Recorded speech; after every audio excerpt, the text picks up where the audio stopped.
Tonight on NewsWatch, relieved of duty, a Navy captain on the chopping block for making explicit videos. But why was he promoted and who is to blame?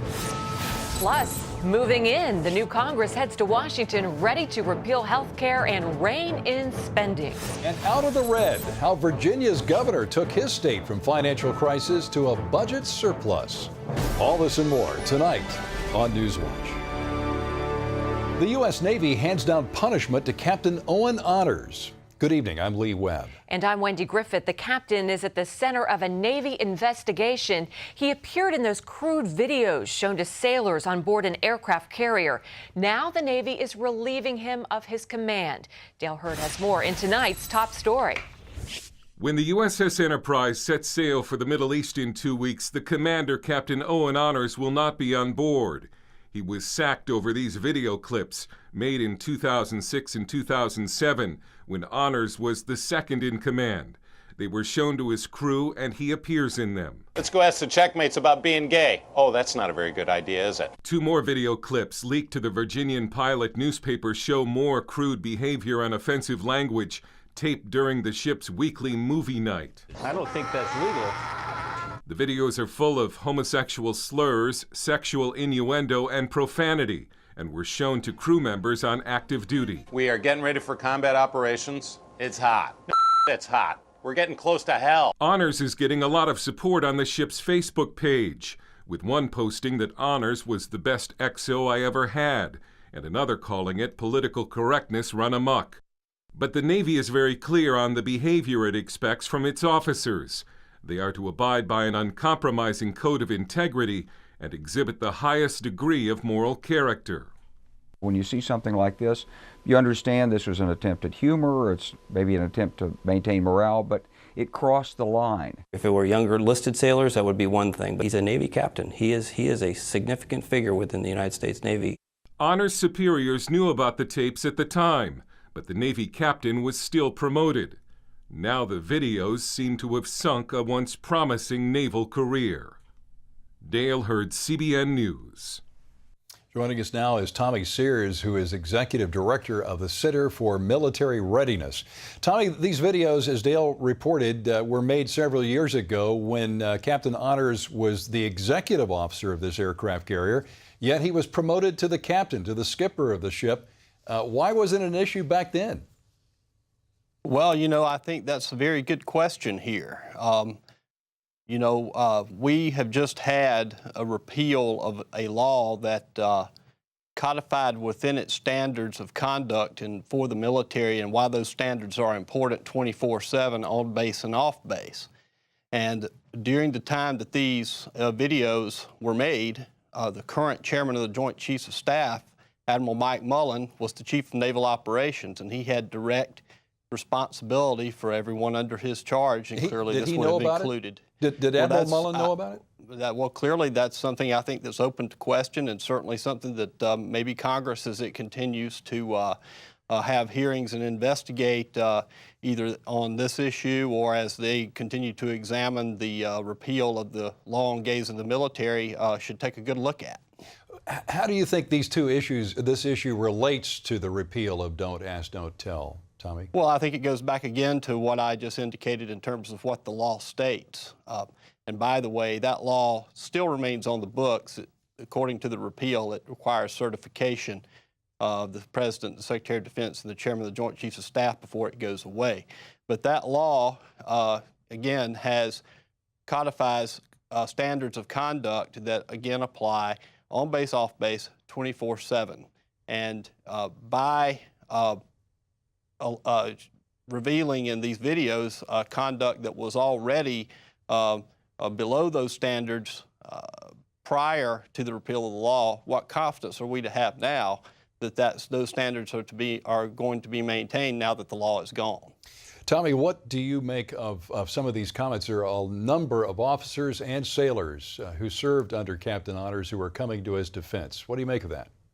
Well, I think clearly outside of the videos themselves and from everything that I know and I think most have seen at this point, Captain Honors was a good officer, and clearly his people admired and I'm sure respected him, unfortunately, and are inclined to come to his defense. Unfortunately, these videos, as your piece leading in indicated, are below the established standards of conduct for the military, and particularly in this case, an aircraft carrier that is, charged with defending and prosecuting the defense of this country. Tommy Sears with the Center for Military Readiness. Tommy, thank you for being with us.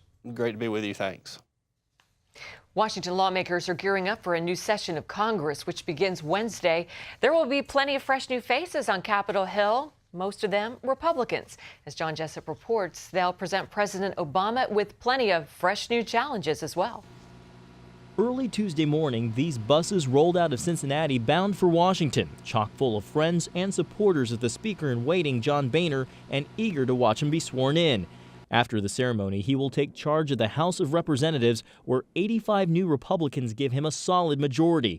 Many have just arrived to the city they will now call their second home. We're here to fight.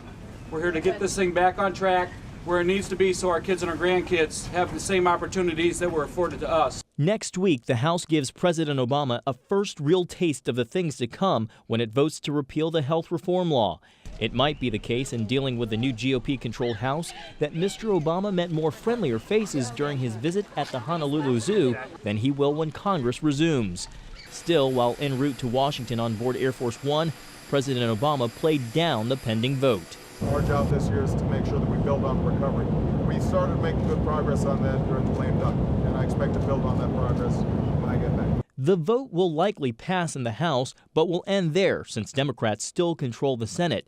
Democrats say the effort is nothing short of smoke and mirrors. This repeal of health care by the Republicans is political theater.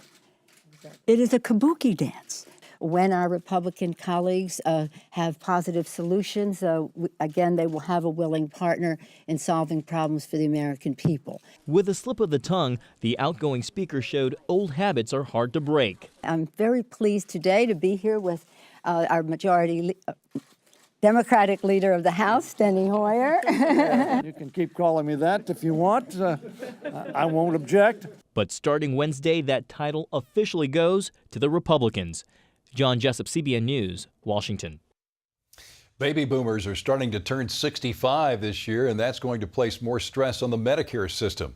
Americans become eligible for Medicare benefits when they turn 65. There are 77 million baby boomers in this country. They'll be entering the Medicare system for the next 19 years.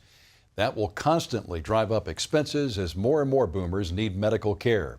Analysts have warned that Social Security and Medicare could go bankrupt from spiraling costs. The national debt has hit another milestone. It crossed $14 trillion Friday, the last day of 2010.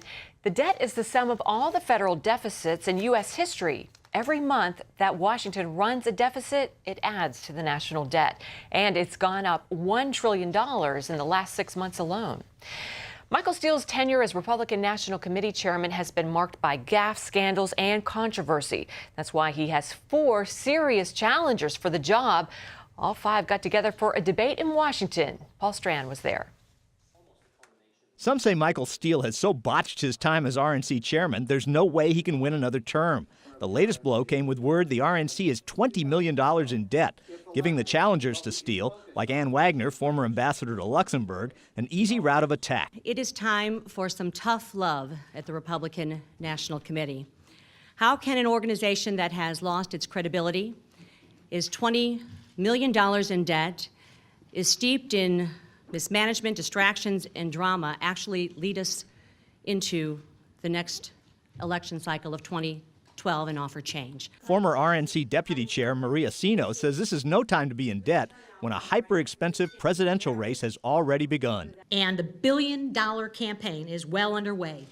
That's one of the reasons that the election for the RNC chairman is so extremely important. Steele didn't directly answer charges, but pointed out he's headed the RNC at a time of huge turnaround from defeat in 2006 and 2008 to victory in 2010. Time magazine claimed that we were an endangered species in 2009, not that long ago. Whether or not former Michigan GOP Chairman Saul Anousis was thinking of Steele, he said the next RNC chairman has to talk and walk like a bold, proud conservative. This is a center-right nation. This is a country that believes in our fundamental conservative principles.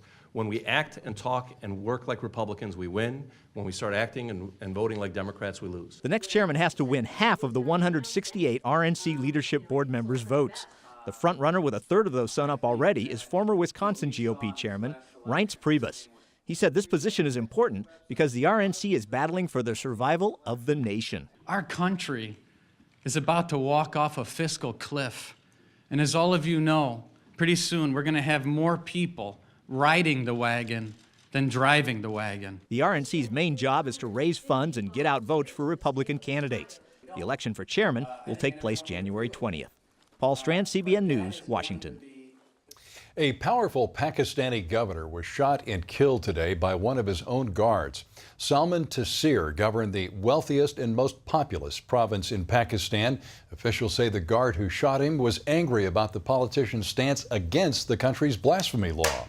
That law came under scrutiny in recent weeks when a Christian woman, this woman, Asia Bibi, was sentenced to death for insulting Islam.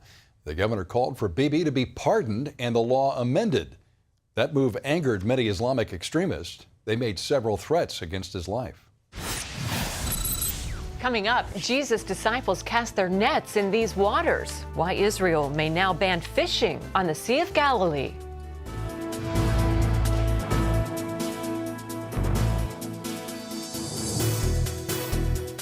The doctor came in. I was still waking up from anesthesia. He leaned over my bed and he said, "Laura, you have cancer."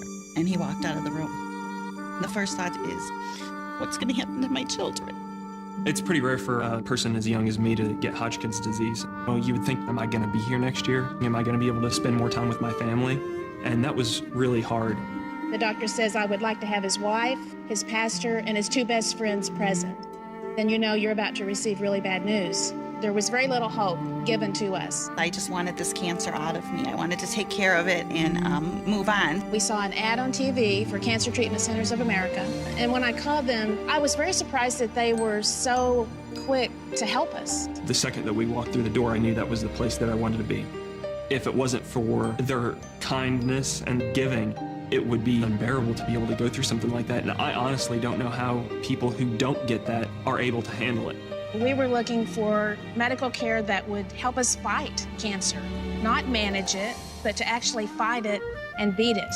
And that's what we found. Most people thought that that was a death sentence. I knew that I wanted to fight this. I knew I wasn't going to let that happen to me. If you're a winner and you're a fighter and you're strong, you're going to stay that way. Your mental makeup, your attitude that you've taken your whole life with you, you're going to keep that attitude. I said, let's just do it, and let me go on with my life. Call now and we'll send you this free DVD that shows you how the most compassionate group of people anywhere puts you at the center of everything we do. Advanced medical treatment combined with unique supportive therapies give you treatment options you may not even know exist. Cancer Treatment Centers of America is the way of the future. Patients are now taking control of their own healthcare destiny. I truly wondered when he had cancer if I would ever get him back. Thanks to Cancer Treatment Centers of America, I have my husband back.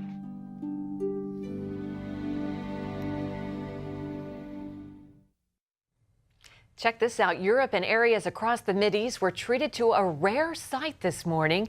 A solar eclipse cast an eerie glow in the early hours as the moon passed in front of the sun. Wow, look at that. Beautiful. Yeah. In some areas, the eclipse obscured the sun by almost 80%. This sight thrilled morning commuters from Switzerland to Israel. And it looks like there was enough cloud cover there to kind of make it safe to watch. You're not supposed to actually look at the sun. Oh, really? Yeah, so it can damage your eyes, but it looked like it was safe in that case to do it, I guess. Stunning. Fishing in the Sea of Galilee, the tradition dating back to biblical times, and it's continued for thousands of years. But all that could soon come to an end. Julie Stahl is in Israel with the story. One of the Bible's best-known bodies of water is the Sea of Galilee. In Israel, it's called Lake Kinneret, the lowest freshwater lake on Earth. Fed by the Jordan River and underground springs, it's the source of much of the country's drinking water. This is the lake where Peter, James, and John cast their nets, and Jesus walked on the water. It's also Israel's largest body of fresh water. Now, several years of drought have brought the water level dangerously low. And Israel's agriculture ministry says it wants to ban all fishing from boats on the sea for 2 years because the number of fish caught dropped to less than 10% of what it was 10 years ago. These figures raised a real concern about the possibility of an ecological disaster, turning the Kinneret into a lake without fish. But longtime fishermen like Menachem Lev and Yairi Froelich say the authorities are not in touch with the realities of the lake. That it's still water in the lake, it's still fish in the lake. People that sit and decide in the houses of the government, they don't know what's going on in the lake. However, Water Authority spokesman Uri Shor says the kinds of fish are important to maintain water quality. In Lake Kinneret, what's important is the variety of the kinds of fish. We are looking at the variety, and it's very important for the quality of water and for all the fish as well. Modern fishermen use sonar to find large schools of fish, such as sardines and tilapia, better known here as St. Peter's fish, that have been in this water since the time of Jesus. Huge nets are cast, then pulled up on winches, and the catch is thrown into the boat by hand. We make money, we have fish, and everybody can come and see how much fish there is in this lake.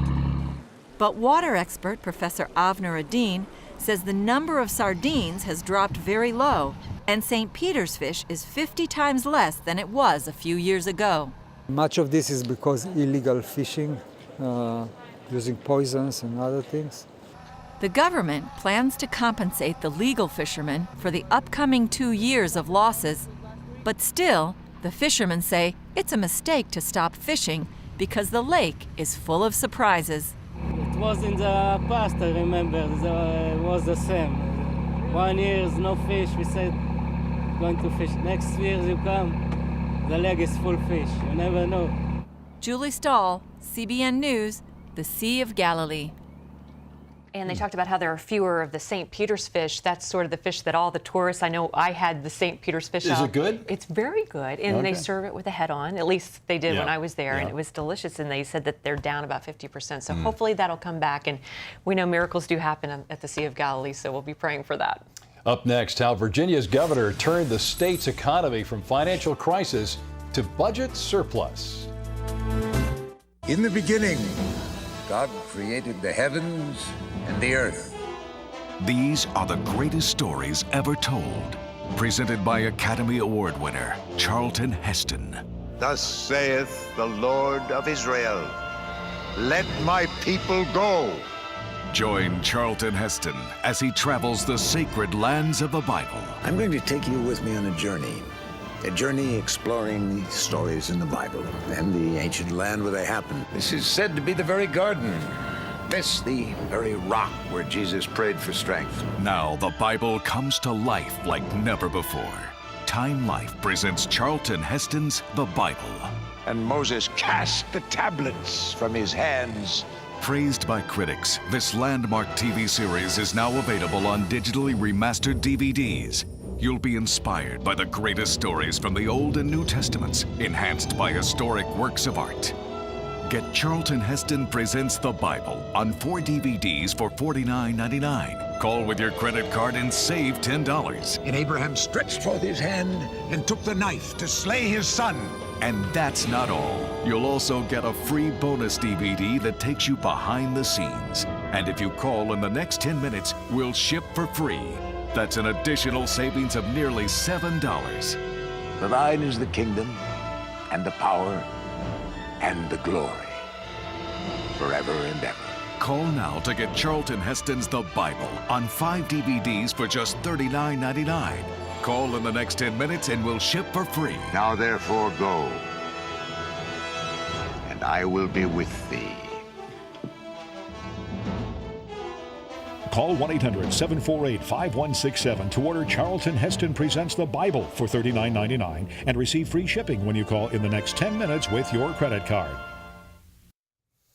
Many states are facing a financial crisis after years of spending too much. Until recently, Virginia was one of those states. But now the state has a surplus. Governor Bob McDonnell directed the budget turnaround. Jennifer Wishon talked with him about how he led Virginia back into the black.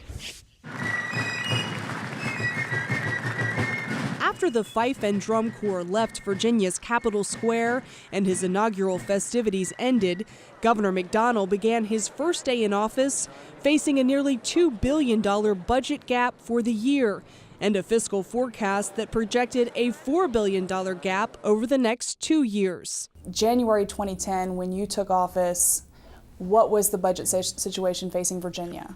You know, Jennifer, we're coming out of the worst economy in modern Virginia history. His predecessor, Governor Tim Kaine, gave a parting suggestion: trim $2 billion out of the state's $80 billion budget that many believed was already lean, and use taxes to raise the other $2 billion.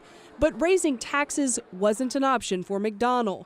Instead, working with a Democratic Senate and a Republican House, he rolled back the clock 4 years, returning state spending levels to those of 2006. When you make the cuts, you force people throughout the administration and throughout the bureaucracy, if you will, to do things better and smarter. And you know what? They will, because we got a lot of great people in government.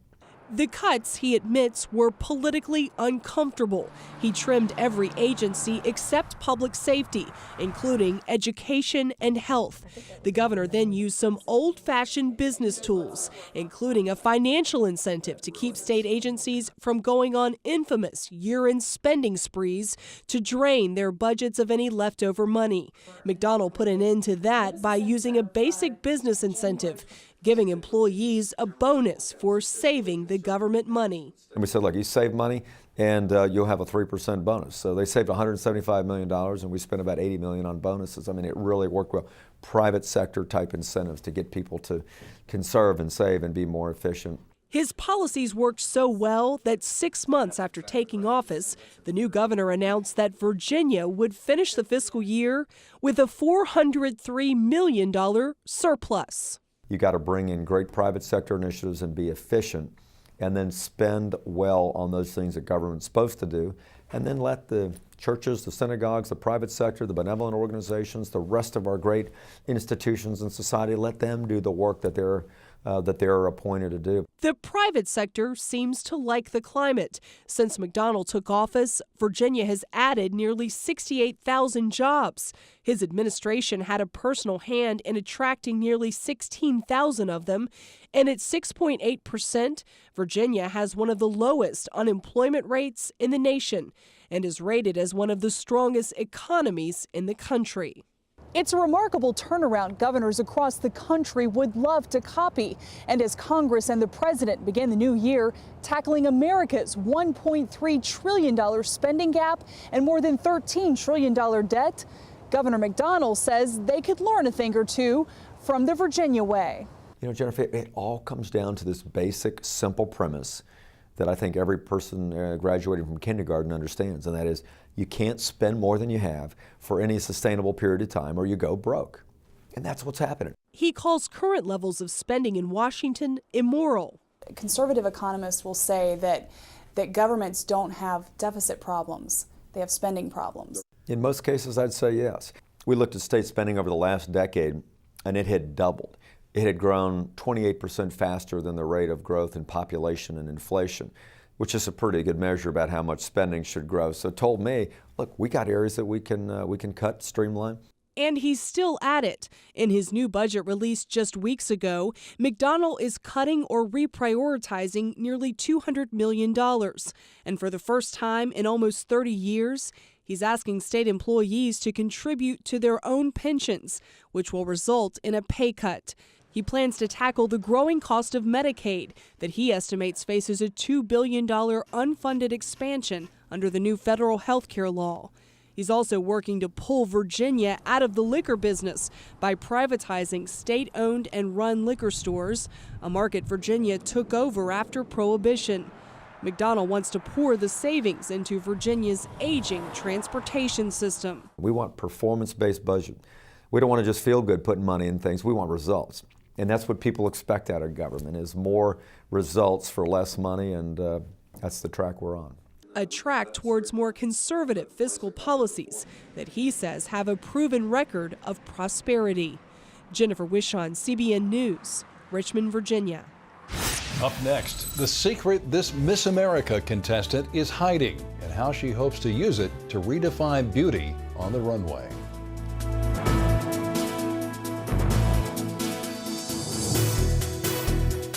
In the beginning, God created the heavens and the earth.